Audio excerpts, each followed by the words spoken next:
真是畜生！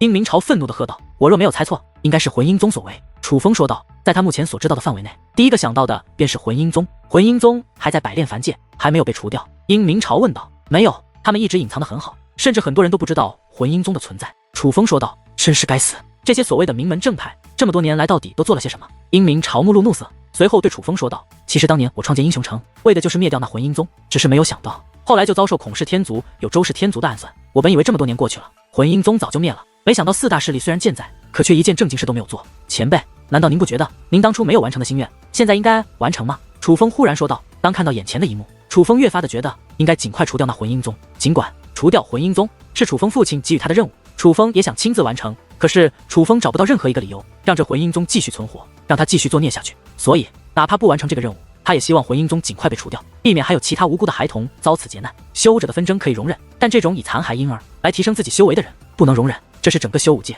都无法容忍的事。而现在殷明朝是最有实力灭掉魂英宗的人，所以楚风想与殷明朝联手，借助殷明朝的力量铲除魂英宗这个百炼凡界最大的祸根。而听得楚风的话后，殷明朝则是闭上了眼睛，深深的呼吸起来。过了许久，他才渐渐平息。而当他再度睁开双眼，他的目光不再沉沦，反而充满了明亮之色。忽然之间，殷明朝将自己腰间的乾坤袋取了下来，丢给了楚风。“我说过，只要你救我出来，我会报答你，这些全都给你了。”殷明朝说道。“前辈，这个不需要，我当初救你也不是为了你能够回报我什么，只是受人之托忠人之事罢了。”楚风准备将乾坤袋还给楚风，若想我灭掉魂英宗，就收下它。殷明朝说道。听得此话，楚风愣了一下，随后他笑着摇了摇头，说道：“前辈似乎给了我一个不可以拒绝的理由，那就收下吧。收下它，便与我重建英雄城。我相信我当年的那些兄弟，不可能全部被孔氏天族与周氏天族杀死，他们一定还在百炼凡界。我要将他们重新召回。这一次我不等了，我还要联合百炼凡界所有势力，我要尽快除掉这魂英宗。”殷明朝说道。“好，这件事我与你一起办。”楚风说道。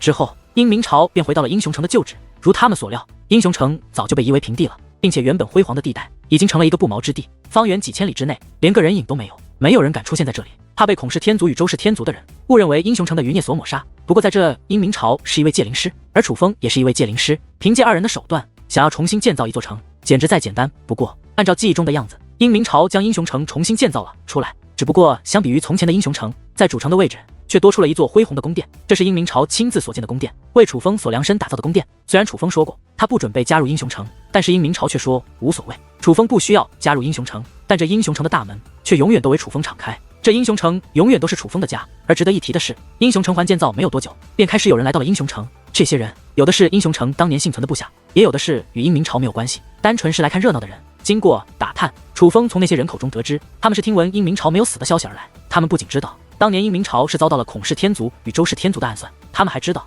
孔氏天族是被殷明朝所灭，并且这个传闻皆是对殷明朝有利的，不仅还了1000年前殷明朝的清白，更是把消息传的殷明朝灭掉孔氏天族也是被逼无奈。而这个传消息的人，更是在百炼凡界有着极好口碑的存在，这个人便是预言大师。他开口，所有人便都信了。那预言大师的马屁拍的还真是到位啊！眼见着孔氏天族与周氏天族不行了，赶忙就来抱殷明朝的大腿了。女王大人说道：“也许真如他所说，当年所做的一切也是有苦衷的吧。”只要想起预言大师，楚风便不由得想起了预言大师所说起的那个预言。越是回想起预言水晶球内的画面，楚风便感觉有些熟悉。这么多天，楚风一直在思考，而他最终得到的结论是，那预言水晶球里面的恐怖气息与邪神剑非常接近，所以楚风隐隐间有些怕了。他很怕那最终毁掉百炼凡界的人会是他，哪怕他不是有心，可是邪神剑毕竟是他的。此事之后，楚风越发觉得邪神剑的力量必须谨慎使用，否则很可能会造成不可挽回的局面。总之，眼下的局面比楚风预期的要好，殷明朝的名声非常的好，哪怕他消失了1000多年，哪怕他的确屠杀了孔氏天族全族，可是却没有多少人怪他，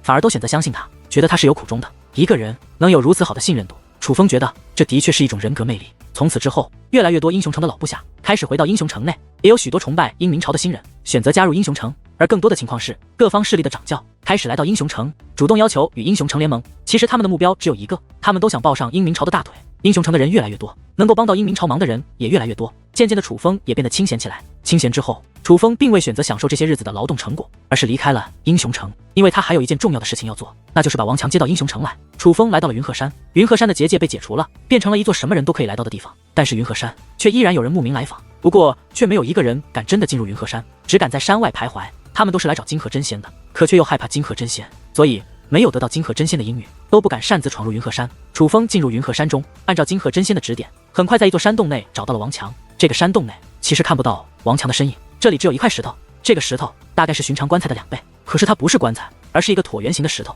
这个石头表面来看没有任何特殊之处，就像是寻常的山石，最多造型比较圆滑一点。可是当楚风手持金鹤真仙给予他的那个令牌之后，令牌闪烁，那石头也是开始闪烁起来。原本淡黄色的石头开始变得透明，如同水晶一般璀璨夺目。而当那石头变得透明之后，楚风能够看到王强，王强就躺在那石头的中心。此刻的王强如同变得很小，只有小拇指那么大。不过楚风知道，并非是王强变小了，而是这块石头蕴藏着一个独立的空间，只是在这个独立的空间内，王强显现得很小而已。王强的身旁还坐立着那4只神秘且强大的猛兽，不过比起当初，他们融合的似乎更好了。最重要的是，楚风手握那块令牌，从那令牌中能够传来王强此刻的气息，9品无祖。王强竟与楚风一样，修为已达9品无祖。兄弟，你到底是何方神圣呢？看着那石头中的王强，楚风淡淡笑道了。他很期待醒来的王强会拥有怎样的实力，因为楚风坚信王强苏醒之后会比先前强大数倍。毕竟王强体内的力量已经觉醒，凭借着金鹤真仙给予的令牌，楚风可以将这块守护王强的阵法移动。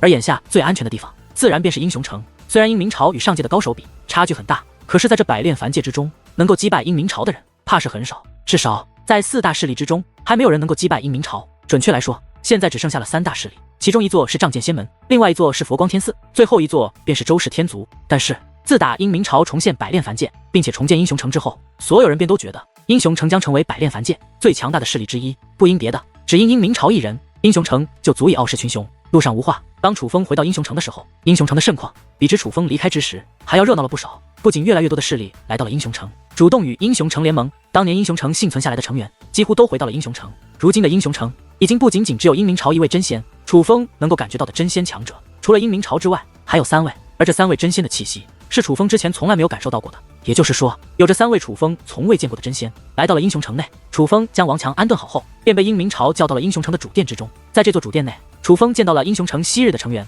同时也见到了那3位真仙。其中一位身穿一袭白衣，虽只是中年男子的模样，可因其活了1000年有余，所以身上那股成熟的气息让其看上去有着一种独特的气质，那是唯有经历磨砺过才能拥有的气质。这个人并不是英雄城的昔日成员，而是百炼凡界内的一个天才。这个天才年少之时便非常崇拜英明朝，一心想要加入英雄城。可是当他修为刚刚有成，英明朝便惨遭劫难，英雄城也随之覆灭。之后他便隐居山林闭关修炼，这1000年之间没人知道他的存在。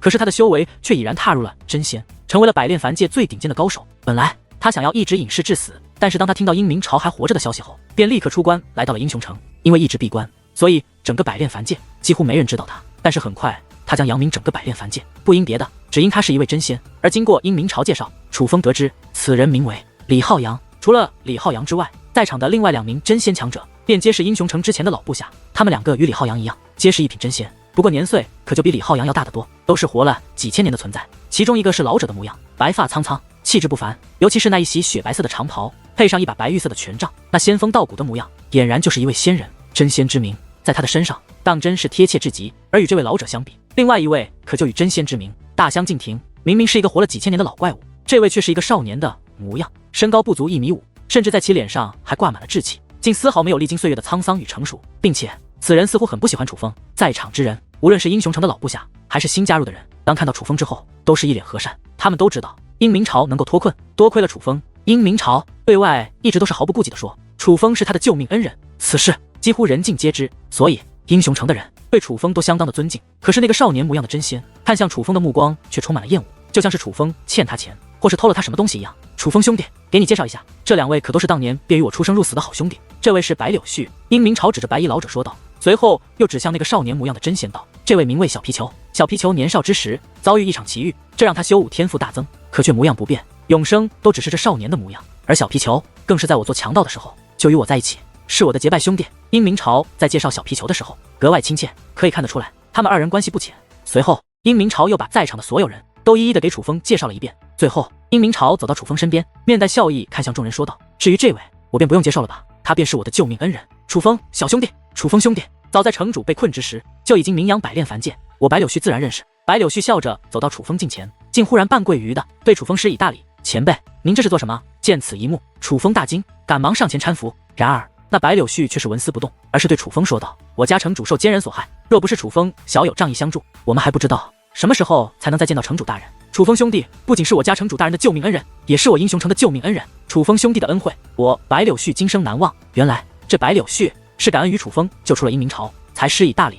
由此可见，他对殷明朝不仅忠心耿耿，更可谓感情极深，否则不可能这般。楚风的大名我也早就听闻，凭借一己之力，差点灭掉孔氏天族，在下当真佩服。只不过就在此时，那个叫做小皮球的男子也是向楚风走来，有事直说，无妨。见这小皮球阴阳怪气，楚风不免有些不悦，脱口问道：“只不过2年之前你就已经知道我兄长被困孔氏天族，那为何2年之前你不救我兄长呢？”小皮球问道：“你想说什么？”楚风问道：“没什么，只是对于传闻中你那逆天的实力表示怀疑罢了。”小皮球对楚风说道，且看向楚风的目光之中充满了轻蔑。小皮球不得对楚风兄弟无礼，一道充斥着些许愤怒的声音响起：“是殷明朝大哥，楚风他救了你，我对他也心生感激，但感激归感激，我的确质疑他的实力。”话到此处，小皮球扫向四周道：“我相信在座的不止我一个人质疑楚风的实力，我们可没有。就是你质疑楚风兄弟，但可不要带上我们啊！”听得此话，在场之人连连摆手：“哼，到底有没有？你们心中清楚。”小皮球冷笑一声：“晚辈乃是英雄城的新人，有一句话不知当说不当说。”就在此刻，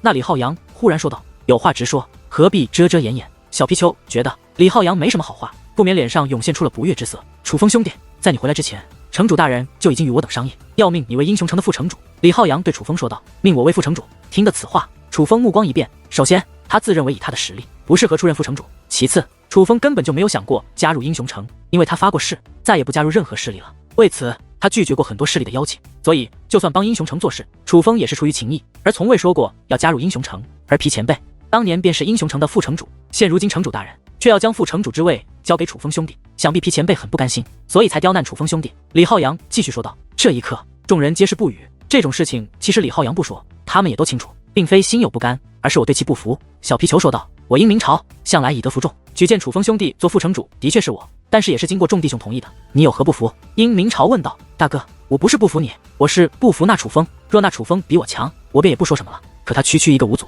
何德何能，能做副城主之位？”小皮球说道。听得此话，殷明朝脸上的怒容越发浓郁，开口便准备斥责小皮球：“城主大人，属下有要事禀告。”可就在此时，店门外忽然传来一道声音：“进！”殷明朝说话间，大袖一挥，那由结界封锁的店门便随之开启。店门开启之后，可以看见一位老者正半跪在店门之外。这位老者有着五祖巅峰的修为，楚风认得，他叫莫须问，也是英雄城的老部下。在英雄城建好没多久，他便回到了英雄城内，可谓是英雄城第一批归来的老部下。须问此次去周氏天族，可打探到了什么？殷明朝开口问道。难怪他这么痛快的便放莫须问进来，原来他是派莫须问去周氏天族打探情况了。城主大人，莫须问走入店内，便欲开口说话，可是忽然之间，他看到了店内的楚风，不由面色转喜，说道：“楚风兄弟，原来你已经回来了。既然楚风兄弟在，那想必这件事情，城主大人你们都知道了吧？”什么事？不仅是店内众人一头雾水，就连楚风也是一头雾水。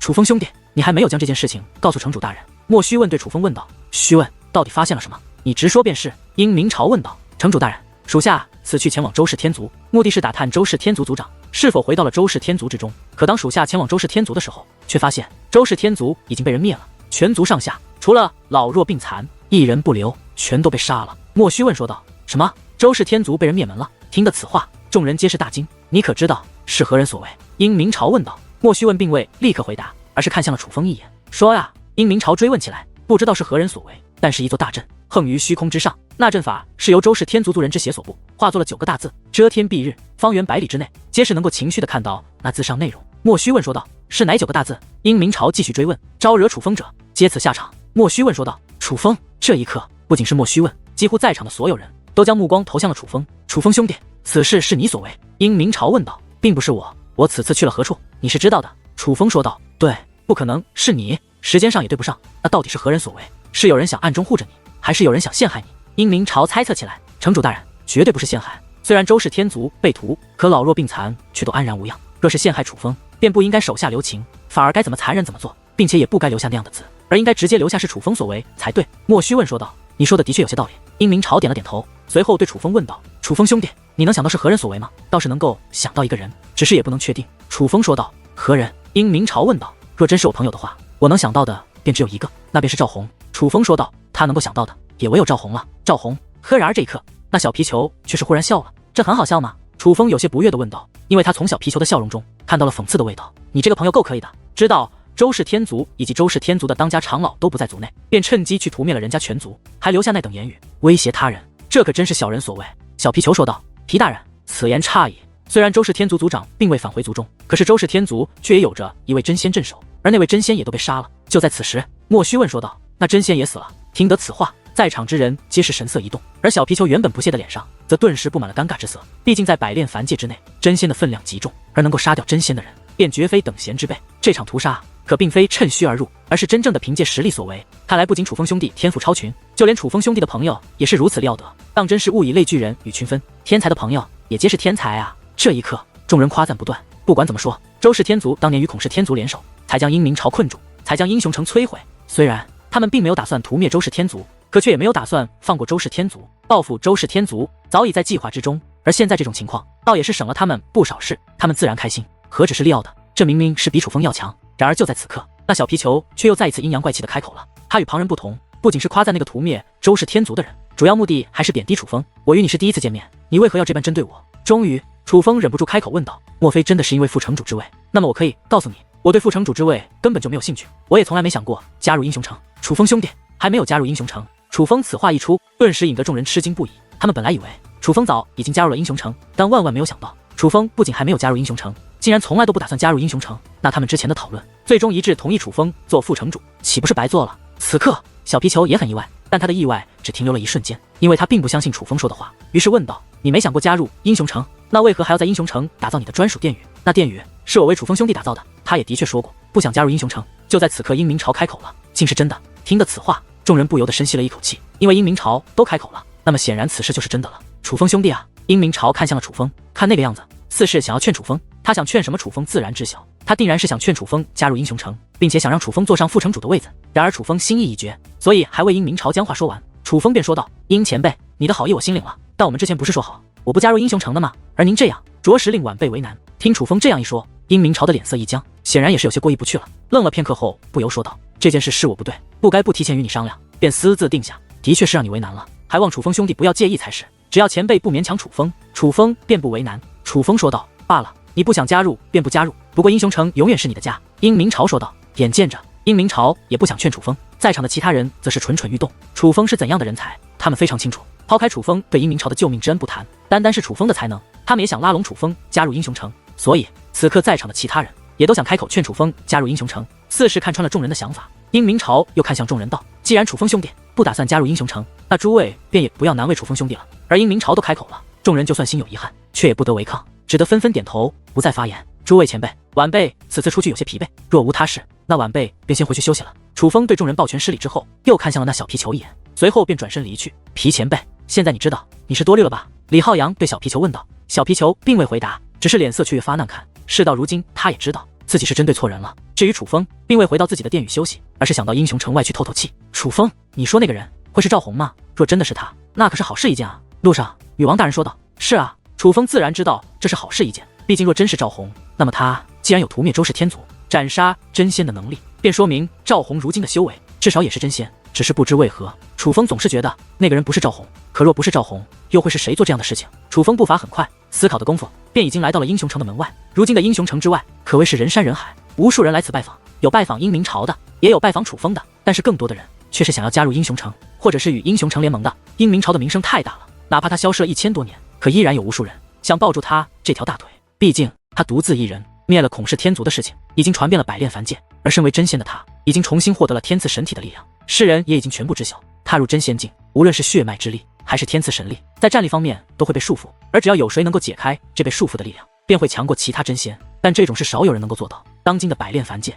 唯有殷明朝真正的做到了。因此在世人心中，殷明朝已是百炼凡界的第一强者无疑。楚风不想引起轰动，也不想与人闲聊，所以他是隐身前行，没有人注意到他。若不是英雄城上空有结界，唯有几处大门可以进出，楚风恨不得直接拔空而起，才不会这么麻烦的挤着人群往外走。那不是刘小丽吗？可是忽然之间，楚风神色一动，他在人群之中看到了一个熟人，那个人正是红蝶会的会长刘小丽，以及红蝶会的成员。刘小丽此次前来，乃是想要率领红蝶会加入英雄城，成为英雄城的附属势力。但是看那个架势，刘小丽是被拒绝了，真是狗眼看人低。想不到英雄城内也有如此败类。见此一幕，楚风便怒气滚滚。他生气，不只是因为刘小丽是自己的朋友，而是那拒绝刘小丽的人还冷嘲热讽，甚至出言侮辱刘小丽以及红蝶会的众人。虽然英雄城选择联盟势力，的确会考虑到对方的实力，可是出言羞辱他人却不符合英雄城的规矩。生气之际，楚风便准备现身，去好好数落一下那个羞辱刘小丽等人的家伙。真是的，这种小门小派也想与英雄城联盟，赶紧滚开，不要浪费我们的时间。然而就在这时，忽然一只大手自刘小丽身后探出，一把抓住了刘小丽的肩膀，随后便直接将刘小丽甩飞了出去。甩动的同时，一阵大风掀起，红蝶会的其他成员也都是随着刘小丽一同摔在了地上。虽然力道不是很大，并未让刘小丽等人受伤，可是却让刘小丽等人翻滚数次之后才稳住身形。此处人多眼杂，许多人都看到了这一幕，一时之间讽刺的笑声响彻开来。无论是英雄城的，还是前来拜访，或者是想要联盟的，几乎周围的所有人都在嘲笑刘小丽等人。楚风清晰地看到，此刻刘小丽等人的脸上涌现出了极为难看的神态，那个模样恨不得立刻起身赶紧离开此处。在他们看来，自己实在是太丢人了。看到这样一幕，让楚风很是心疼。心疼之际，楚风更多的却是愤怒。而当他将愤怒的目光投向那个将刘小丽等人甩飞的家伙后，楚风的目光又是一动，这竟然也是一个熟人。这个人的确是一个熟人，但却并非友人，而是敌人。此人乃是结界四皇的母亲结界圣姑。结界圣姑站在刘小丽等人的身后，而他之所以会出现在这里，那自然是因为他也是来与英雄城联盟，或者是准备加入英雄城的。就算找靠山，也要看清自己的实力。蚂蚁想找大象做靠山，只有被踩死的份。结界圣姑不仅出手掀翻了刘小丽等人，更是出言讽刺，而周围的人也是轰然大笑。不管怎么说，结界圣姑也是百炼凡界的一个名人，对于这种存在，很多人会下意识的就站在他这边。刘小丽被人如此嘲讽，早就觉得颜面尽失，起身便要离去。而就在此时，楚风的声音却忽然响起：“结界圣姑，你好是威风。”当楚风声音响起的时候，楚风也是随之现身。楚风，大家快看，是楚风！这一刻，在场之人皆是神色一动，他们有些不敢相信自己居然真的见到了楚风。下一刻，人群沸腾了，不仅周围的人欢呼雀跃，许多在远处的人听闻楚风现身，也都是围了过来。一时之间，原本井井有序的英雄城外，只因楚风一人，便变得混乱不堪。那些人不论是年轻小辈，或是修为有成的老一辈，都如同看到了偶像一般，连目光都变得炙热起来。老一辈的还好一点，毕竟稳重一些，可是小一辈的便近似疯狂，以自己最大的声音的呼喊着，表达着他们对楚风的敬佩与崇拜。见此一幕，结界圣姑的脸色也是有所变化。楚风能够注意到，在他的脸上涌现出了明确的悔恨之意，但这悔恨之意显然不是因为先前对刘小丽等人的出手，而是后悔当初与楚风为敌。时至今日，楚风在百炼凡界的地位与名声，他后悔倒也是情理之中。楚风小友，好久不见。结界圣姑一改往日的嘴脸，竟笑呵呵的与楚风开口，那个模样就是熟人一般。楚风小友，不愧是我百炼凡界的第一天才，这修为增进的速度当真是令人啧舌呀。想当年第一次看见楚风小友的时候，楚风小友还是半祖，现如今已9品5祖，实力远在我之上。现在回想起来，当真是令人感慨。我也算是见证了楚风小友一路的成长，真乃荣幸啊！结界圣姑竟然对楚风赞不绝口，全让忘记了当日是如何与楚风针锋相对，甚至想取走楚风性命的时候。荣幸没有死在你的手中，才是我的荣幸。楚风冷然笑道。听得此话，结界圣姑脸色一僵，尽显尴尬，但很快便笑容再现道：楚风小友，不妨直说，其实我今日来此，并非是只是要做英雄城的客卿长老，我最主要的目的是来向你赔礼道歉的。说完此话，结界圣姑取出一个乾坤袋，乾坤袋打开，无数件宝物飞掠而出，整齐地漂浮在楚风的面前。这其中之宝无数，更多的是结界之术方面的宝贝，有炼药的，有炼器的，有提升结界之力的。但最吸引眼球的是，这些宝物之中有2件祖兵，这2把祖兵一刀一剑，形态各不相同，可看着却非常相配。而在这一刀一剑上面，皆是刻着一个相同的字，那字名为恨。楚风注意到这2把祖兵的品质极好，而他们力量的来源竟是那个恨字，竟是鸳鸯恨。这可是失传已久的祖兵啊！结界圣姑从何处搞到了此等宝贝？人群之中有许多老一辈人发出惊呼，而从他们的议论中，楚风也是得知，这鸳鸯恨在整个百炼凡界都是一件大名鼎鼎的宝贝。若非要说品质，鸳鸯恨的品质其实与炎龙大剑差不多，皆是祖兵中的极品。可若要说名气，这鸳鸯恨的名气更大；若要论价钱，这鸳鸯恨的价钱也会更高。结界圣姑拿出这件宝贝来与楚风和解，看得出来，他绝对的是花了大价钱和心思的。楚风小友，一点心意不成敬意。我也知道，相比于我以往所做的，这些宝贝根本无法弥补，但我真的诚心悔改，这些宝贝代表着我的诚意。结界圣姑对楚风说道。结界圣姑此话说完，众人纷纷点头。许多人都知道结界圣姑是什么人，这是一个有本事的人。身为百炼凡界为数不多的仙袍界灵师，结界圣姑有着极强的敛财本事，但同时她是一个真正的铁公鸡。如果是其他人拿出至宝与楚风和解都可以理解，但是结界圣姑以她以往的性格，肯拿出这么多宝贝与楚风和解，众人则是震惊的。诚心悔改。楚风冷然一笑，看向了刘小丽等人一眼，这才又对结界圣姑说道：你的诚心悔改就是伤害他人，我并没有对他们如何，只是英雄城此等势力怎么可能收这种角色？我所做的也只是想警示众人，想让他们知道做人要量力而行，不可自不量力。结界圣姑解释道：那你可知道他们是我好友，他们还曾救过我的命。楚风说道。听得此话，围观之人皆是神色一动，而那结界圣姑更是脸色大变。他无论如何也没有想到刘小丽等人会是楚风的朋友。此时结界圣姑才意识到，先前的一个小举动竟然惹下了滔天大祸。此刻结界圣姑便想开口解释，就在此时，楚楚风大袖甩动，那眼前的所有宝贝便全卷入了乾坤袋内。见此一幕，结界圣姑面色好转，心想：动了你的朋友又如何？你还不是受我这宝物所吸引？正所谓拿人的手段，吃人的最短。楚风既然收下了这些宝贝，那么今日便是和解有望，最多就是被这楚风再斥责一番。然而就在结界圣姑窃喜之际，楚风手掌一推，那敛进了宝物的乾坤袋被楚风推入了结界圣姑的怀中。你想加入英雄城这件事，我做不了主。过去的事我也可以既往不咎，但是我与你绝对做不了朋友。你对我做过的事，我可以不计较，但是你对我朋友做过的事，我永远不会原谅。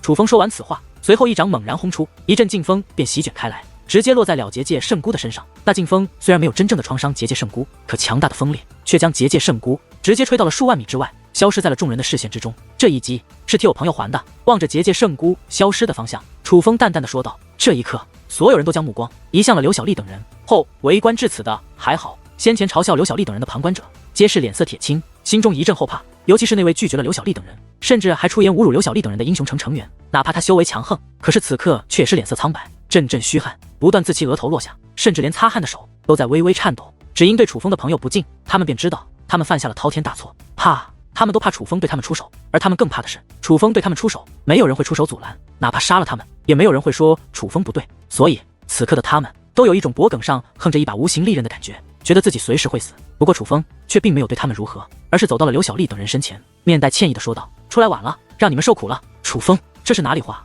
能够再看到你，我已经很知足了。刘小丽一脸喜悦的说道。楚风小友，你真的要为了我们拒绝结界圣姑的和解吗？那么多宝贝啊！然而还不待刘小丽说话，红蝶会那些长老们则是一脸心疼的说道：对于他们来说，受点小羞辱不算什么，可那么多宝贝，尤其连大名鼎鼎的鸳鸯恨也在其中，那可是他们这辈子也搞不来的东西。楚风却因为他们放弃了那些宝贝，他们着实内疚不已。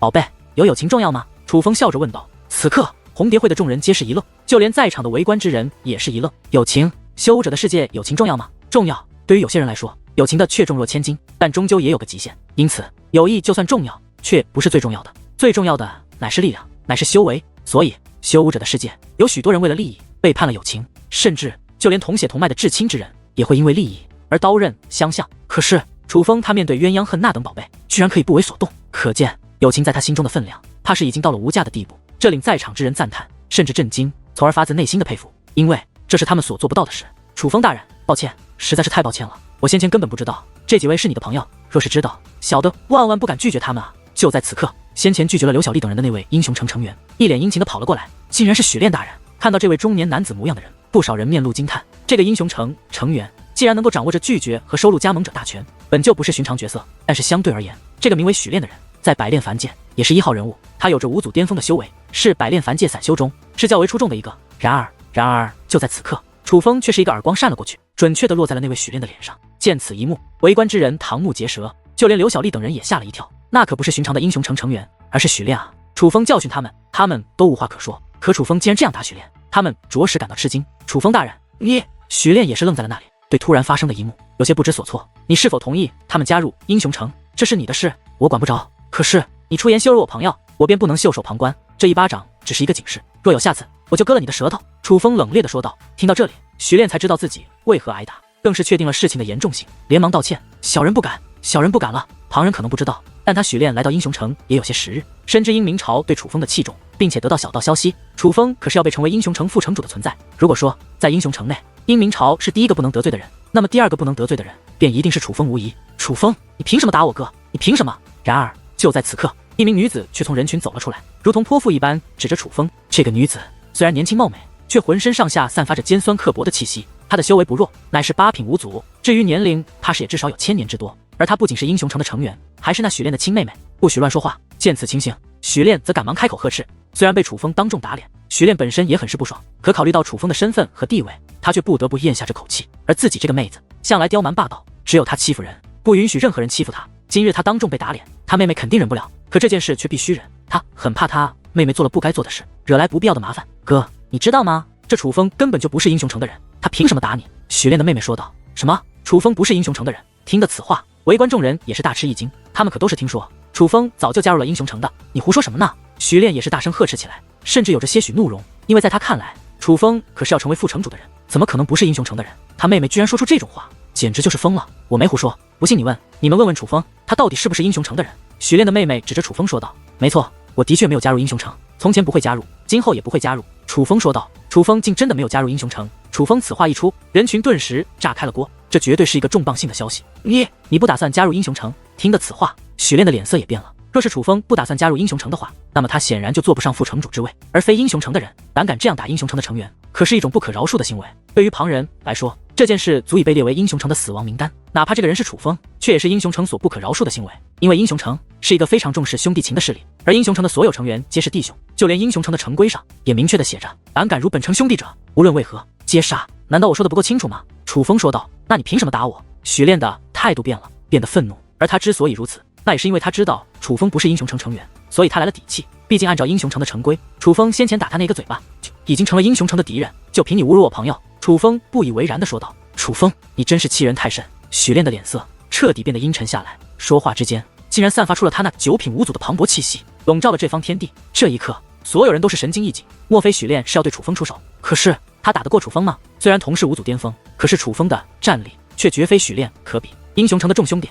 你们都看到了，这楚风非我英雄城成员，但却无缘无故便对我出手，并且态度非常恶劣。这不仅是不将我许炼放在眼中，更是不将我英雄城放在眼中。兄弟们，这件事我们岂能隐忍？许炼大声喝道。原来他并不是要独自与楚风交手，而是想要引起众怒，借助英雄城的力量对楚风出手。许炼的意图，众人皆已明白，只是这结果却是令许炼极为尴尬。英雄城在场之人不在少数，却没有一人为他出头。难道这楚风先前打我，你们没有看到吗？怎么，英雄城的规矩你们都当作无物了吗？许炼大声的喝道。然而英雄城的众人却皆是没有反应。你们这些家伙不会连英雄城的城规都没看吧？许炼越发的愤怒起来。然而众人却依然没有任何的反应，只是低头不语，不对许炼给予任何回答。英雄城成员不许外人来犯，这是英雄城的规矩，连外人都知道。英雄城的人岂会不知道？楚风是什么身份？那可不仅是英明朝的救命恩人，更是百炼凡界第一天才，未来的成就多半会超越英明朝，成为百炼凡界统治一时的霸主。这样的人谁愿意得罪？其实此刻的许多人都在心中嘲笑许炼，嘲笑他没长脑袋。全天下的人都知道楚风与英明朝的关系，而他身为英雄城的成员，却敢这般与楚风对着干，简直就是作死。你们视城规为何物？简直不配做英雄城的成员。许炼无比愤怒地咆哮起来，声音之刺耳都传入了英雄城之中。听到许炼的呼喊，越来越多的英雄城成员被吸引过来，但得知事情经过后，却依然没有一个人将矛头指向楚风。眼下将矛头指向楚风的，便唯有两个人，那便是许炼兄妹俩。你们很好，你们做得很好，你们可真是够义气。此刻许炼的脸都绿了，他本以为自己一番引导会引起众怒，英雄城所有人都将矛头指向楚风，可现在的情况着实令他尴尬无比。城主大人可在？有人欺辱属下，城主可会为属下做主？无奈之下，许炼竟然高声呼喊，直接召唤英明朝。这许炼是疯了吗？竟然找英明朝大人为他主持公道。有人吃惊，因为他们都知道楚风是英明朝的救命恩人，许炼忽悠英雄城的其他成员对付楚风，倒还情有可原。可是想叫英明朝帮他，简直就是异想天开，那倒也未必。然而此刻却有人提出了异议，难道英明朝还会帮着那许炼对付楚风？有人问道。英明朝虽然消失千年，可他是什么人？想必诸位都有听闻。英明朝向来以兄弟为重，而英雄城能够立足，也是因为森严的规矩和令人向往的兄弟情。就算英明朝感恩于楚风的救命之恩，可是他若想东山再起，便绝对不可自己拆自己的招牌。你们可不要忘记，英明朝之所以能够在百炼凡界留下如此高的威望，正是他说一是一，说二是二的行事风格。那位说道。听你这么一说，还真是不无道理啊。这一刻人们的内心有些动摇了，毕竟英明朝若是想保住自己的威望，就算不伤楚风，但是这件事情上也一定要向着许炼说话才是，否则的话他将威严不在，这对于他这种爱面子的人来说是不能忍受的。当人们恍然大悟之后，不由得开始佩服许炼的头脑。原来这许炼不是没有头脑，相反他非常的聪明。许炼胆敢这般与楚风宣战，显然是早就想到了这件事情，觉得出于情面，英明朝一定会向着他，否则他没有理由与楚风撕破脸皮。给我安静！而就在这时，一道怒喝猛然炸响，那声音之响亮，虚空与大地一同颤动，原本嘈杂的城外也顿时变得鸦雀无声，所有人都被那道怒喝给吓到了。紧随其后，一道威风凛凛、霸气非常的身影忽然凭空而现，站在了楚风的身旁。快看，是英明朝大人！这一刻，人群再度沸腾起来，因为此人正是英明朝。拜见城主大人！见到英明朝，英雄城在场的所有人都是赶忙跪在地上，施以大礼，哪怕是许炼兄妹也不例外。许炼，你这是在搞哪一出啊？英明朝对许炼问道。城主大人，属下有一事想问，这楚风可是我英雄城的人？许炼问道。不是，怎么了？英明朝很是果断地说道。若要不是那便好办了，这楚风无缘无故便打属下，这件事还望城主大人为属下做主啊。许炼一脸委屈地说道。真是无缘无故吗？英明朝问道。许炼有些犹豫，毕竟是他先羞辱楚风朋友在先，说到底他总归是有些理亏。可想到英雄城的规矩，就算是他理亏，可楚风也终究是过错一方，所以许炼便准备全盘招认。然而还不待许炼说话，英明朝便再度开口问道。就算是无缘无故，但你又想如何？城主大人，徐炼傻了，眼中充满了迷茫，因为他不仅从殷明朝的话语中感受到了其对楚风的偏袒，更是从殷明朝的眼中看到了愤怒。那怒火是冲他发的。殷明朝冷哼一声，随后将那凌厉的目光扫视一周，这才说道：“诸位，麻烦你们听好了，楚风兄弟不仅是我殷明朝的救命恩人，更是我殷明朝一辈子的好兄弟。我与他同生共死，不管是我英雄城的人也好，或是非我英雄城的人也罢，只要是谁敢与楚风兄弟为敌，那我殷明朝绝不轻饶。”说完此话，殷明朝大袖一挥，许炼与其妹妹竟然被直接掀翻在地。你们二人对楚风兄弟不敬，今日便将你们逐出英雄城。但是这只是警示，若有下次，我便取你们狗命。殷明朝愤怒地喝道。而许炼兄妹俩早已经吓得瑟瑟发抖，他们再如何有名气，也终究是五祖巅峰，与殷明朝完全就不是一个级别。而殷明朝是什么人？这可是当今百炼凡剑公认的第一高手，连孔氏天族都可以直接屠灭的狠角色。在这位面前，他们根本就不敢得罪。城主大人，城主大人，是小的一时鬼迷心窍了，还望城主大人给属下一个改过自新的机会。许炼跪着爬到殷明朝身前，连连求饶，甚至还看向了楚风，对楚风说道：“楚风大人，我知道错了，还望您通融一下，与城主大人说说情。”许炼真的后悔了，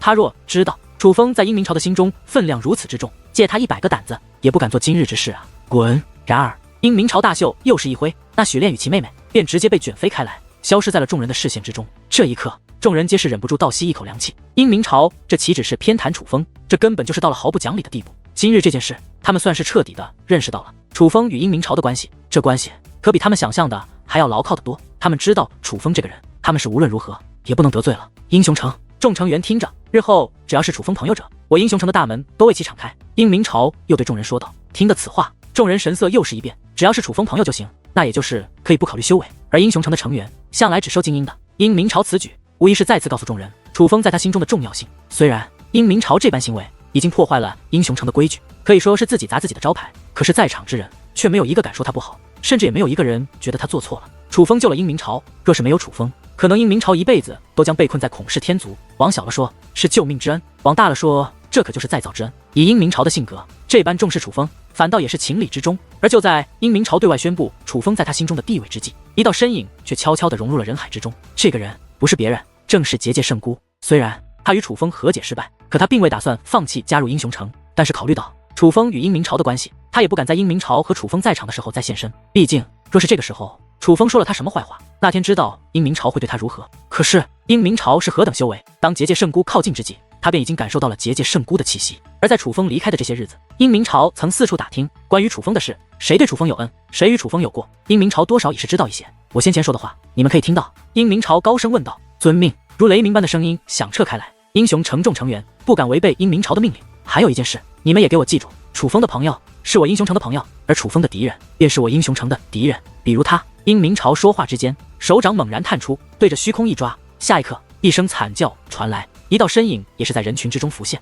随着殷明朝手掌的移动，自的面拔空而起，浮现在了所有人的视线之内，竟是结界圣姑。众人大吃一惊，因为结界圣姑是隐身而来，他们都没有察觉到结界圣姑的存在。此刻结界圣姑忽然出现，他们都大为吃惊。而他们更为吃惊的是，殷明朝竟然直接对结界圣姑出手了。虽然他们都没有感受到殷明朝的威压，可是看着结界圣姑那痛苦的模样，他们便知道此刻结界圣姑所承受的力量绝对不弱。殷城主饶命，殷城主饶命啊！此刻结界圣姑一脸痛苦的在虚空之上挣扎，连求饶的声音也是异常的虚弱，并且她的气息越来越弱。殷明朝的威压正在融入她的体内，这样下去，她迟早被殷明朝的威压硬生生的碾碎。前辈罢了，我与他事情已经翻篇了，今日便放过他吧。楚风开口说道。既然楚风兄弟开口，那我便饶你一命。殷明朝说话之间便放开了手。当殷明朝放手之际，结界圣姑便如同断线的风筝一般，竟直接摔落在地，气喘吁吁，不停地咳嗽着。虽然殷明朝抓起他不过只是片刻的功夫，但是看他此刻虚弱的样子，人们能更清楚地认识到殷明朝的可怕。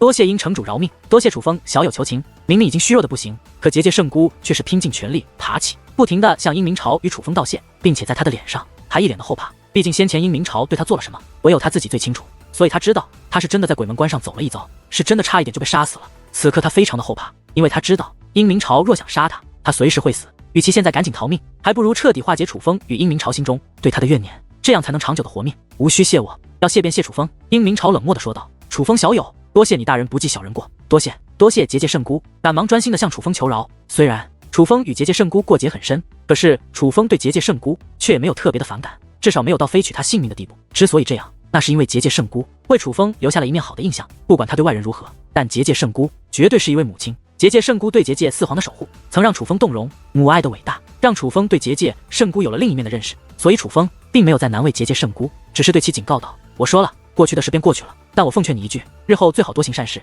少做恶事。若是再让我听到你结界圣姑做了什么伤天害理的事，无需因明朝前辈出手，我楚风也绝对不会放过你。不敢了，一定不敢了，今后我一定多行善事。结界圣姑保证道：行了，赶紧走吧，就算楚风兄弟原谅了你，可我英雄城也绝对不会向你敞开大门。殷明朝不耐烦地摆了摆手，他可是打心眼里厌恶着结界圣姑，而结界圣姑也很识趣，在与楚风说些保证的话后，便立刻离去。几位小友，先前多有怠慢，还望见谅。在结界圣姑走后，殷明朝竟一脸歉意地对刘小丽开口：城主大人，您太客气了，我们根本就没有被怠慢，我们能见到您就已经很开心了。刘小丽等人就像是见到了偶像一般，紧张的不得了，连说话都说不利索了。你们没有怪罪我，那我便安心了。我已命人准备了接风宴，我们到城内再叙吧。殷明朝说道：接风宴为我们？刘小丽等人又是神色大变，他们什么人物自己很清楚，居然让殷明朝为他们准备接风宴，他们何德何能，当真是受宠若惊。城主大人不必了，您实在是太客气了，我们刘小丽的脸都红了。来便是客随主便。殷明朝哈哈一笑，竟大袖一卷，刘小丽以及楚风等人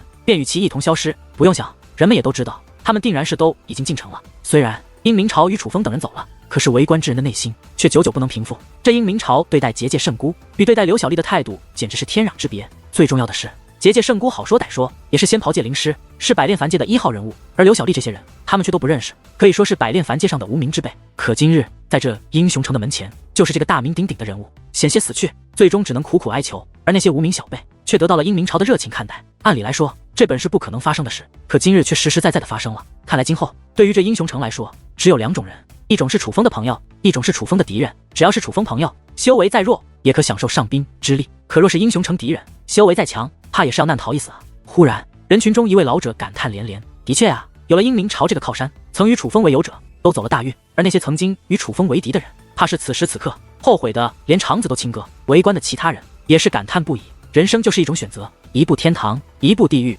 那些选择与楚风为友者，无疑都是幸运的，那些人将成为百炼凡界众生所羡慕的对象，而那些与楚风为敌者，则成了百炼凡界众生所怜悯之人。可路都是自己走的，就算后悔，但又能怪谁？楚风是殷明朝的救命恩人，2人关系非同小可，世人皆知。但对于殷明朝来说，楚风在其心中的位置到底有何分量，其实人们还是不知道的。但是今日之后，人们却已然知晓，楚风在殷明朝心中的分量大过自己的名声，他似乎可以为了楚风与全世界为敌。并且此事过了没多久，殷明朝又做出了一件惊动世人的事情，他向落霞谷与三星殿各自发出了一个邀请令，主动与落霞谷与三星殿结盟。在此之前，可都是各方势力前往英雄城主动邀请结盟的，哪怕是仗剑仙门与佛光天寺那2座庞然大物，也是派着代表人物来到英雄城，主动与英雄城结盟。总之，英雄城主动邀请其他势力结盟，这还是头一遭。而落霞谷与三星殿能够享受这等待遇，完全就是因为楚风。想当初，有多少人因为落霞谷与三星殿为了帮楚风与殷氏天族宣战而嘲笑他们，事到如今，便有多少人因为他们慧眼识珠而夸赞他们。这一日，落霞谷与三星殿已是如约而至，老一辈的谈老一辈的事，而小辈的也是得以相聚。此刻，在楚风专属的宫殿内，不仅刘小丽在，徐依依与宋碧玉也都在，甚至三星殿与落霞谷那些与楚风不是很熟的小辈，也都受邀来到了此处。楚风知道，他留在百炼凡界的时日不多了，能够与他们相聚的机会也不多了。这一次可谓是难得的一次机会，所以也想趁着这个机会好好陪陪他们。不管是有过生死之交的，还是一面之缘的，终究都是有个缘分，所以楚风才把他们都邀请了过来。楚风，当初我就说你日后必成大器，你看我没有看错你吧？徐依依那洁白的小脸之上挂满了甜美的笑容，虽然距离初次与楚风相识已是过了几年，可是徐依依的面容却是没有一丝变化，依然那般甜美可人，性格也是那般爽朗。依依，眼光好的可不止你一个，我的眼光也是很不错的。当初我偶像才刚刚扬名，我就到处说楚风是我偶像，而那个时候还有许多人说我眼光有问题，但是现在呢，多少人佩服我的眼光独到啊！宋碧玉也是不甘示弱的对楚风夸赞起来，当然他这不仅是夸楚风，同时也在夸赞他自己。你们再这样，我的脸可都红了。楚风笑着说道：呸吧，认识你这么久，我就没见你脸红过。徐依依说道：我也没见过。刘姐姐，你见过吗？宋碧玉对刘小丽问道。我好像也没有。刘小丽淡淡的笑道。楚风居然还好意思说自己会脸红，虽然他的天赋很好，但是他的脸皮也是很厚的呀。哈哈，下一刻3个女子竟轰然大笑，笑得前俯后仰，也不知道这件事笑点何在，可他们就是笑得这般欢脱。这一幕看得那些与楚风不熟的人发自内心的羡慕。现如今的百炼凡界，有几个人敢这般嘲笑楚风，恐怕也只有徐依依他们几人了。而明明被人开着玩笑，楚风不仅没有丝毫的生气，反而也是一脸笑意，这更是表明了他们几个的好感情。旁人怎能不羡慕？说实话啊，当初刚看见楚风的时候，他的天赋虽好，可修为真不怎么高，那个时候我知道他日后会有一番成就，但真是没有想到他会成长到这种地步。刘小丽忽然很是认真地说道：“是啊。”此刻，徐依依与宋碧玉也是看向楚风，目光也是变得若有所思。而那些与楚风有着一面之缘的人，也是陷入了沉思。他们都不由自主地去回想起初次看到楚风的场景。那个时候，他们都没有想到，在几年之后，眼前的人会成为百炼凡界无人不知、无人不晓的第一天才，真仙以下的第一强者。一时之间，又是感慨万千。而此刻，楚风的心中却想起了另一些人：紫菱、苏柔、苏美、张天翼、江无伤。想当初，楚风尚还年少，意气风发，即将离开九州大陆，去闯荡那东方海域之际，也曾与他在九州大陆的好友一同相聚，探讨将来。转眼间，楚风不仅离开了九州大陆，也离开了东方海域，离开了五至圣土，离开了整个祖武下界。他孤身一人来到了这百炼凡界之中，与他的爱人、兄弟分别身处在不同的世界之中，而中间隔着的则是浩瀚星空。这个距离很远，远到楚风对他们再如何思念，却也是难以见上一面。你们都还好吗？思念之际，楚风也是感慨万千。是啊，转眼又是几年，可楚风却未曾找到苏柔、苏美，不知道他们究竟是生是死，甚至不知道张天翼与江无伤等人在祖武下界又过着什么样的生活。未来之事，一切皆不可知。感慨之际，楚风便更加珍惜眼前的好友。他将精神力扩散而出，覆盖了整个英雄城，甚至渗透到城外。